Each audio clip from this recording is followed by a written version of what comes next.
You shared that your adolescence was defined by profound insecurity. Yes. A young woman might be looking at you now and think, really? What would you tell them?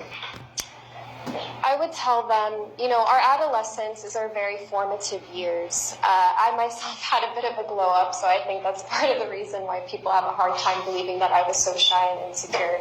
But what I would tell the youth today is to not let other people's perceptions of you determine who you are or what you can achieve.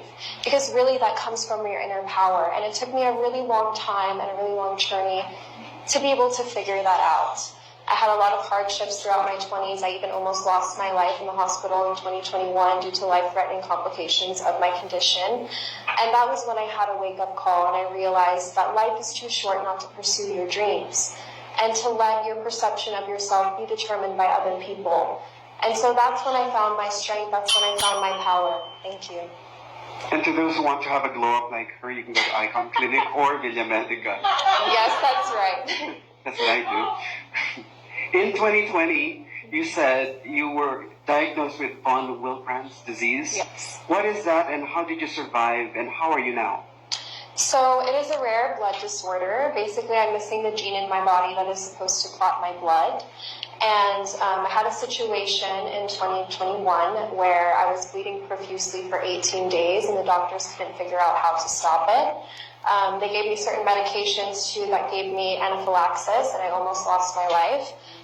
So it was during those moments of pain, fear, and trauma that really, again, became my awakening. It was also a very hard situation because it was COVID during the time, and my family couldn't visit me. But I kept, praying to God, praying to the universe that I would be okay. And from that point forward, my whole life changed, my perspective of life. And it really has turned my life around to empower me to always be fearless in the pursuit of my dreams, which has led me here today to join Miss Universe Philippines. What have you learned about yourself and about pageantry through Miss Universe Philippines? This is my first ever pageant, actually, so this is a really huge learning curve for me. But when the opportunity came my way, I just couldn't say no, because I've been a huge fan of the Miss Universe and Miss Universe Philippines organization all throughout my life. And, I figured it's always good to try versus to wonder what if I've never tried at all. And what I've learned is that I am more powerful and more resilient than I think. There's so many times where we get flung out of our comfort zone, but really it's just made me a stronger, more empowered version of myself and more confident than I've ever been in my entire life. And why should you be the next Miss Universe Philippines? As a Miss Universe Philippines, I've said before, you don't only stand as an individual, but as a representative of the entire country.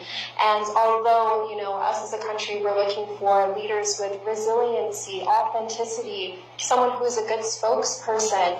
But I believe that although I am a rookie in this competition, my life experience has given me what I need to be the next Miss Universe Philippines. And I also believe that one of the most important traits an MUPH should have is a kind heart. My motto is, you are only as beautiful as you are kind.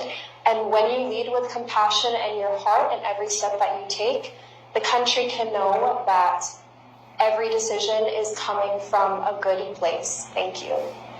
So, Micah, what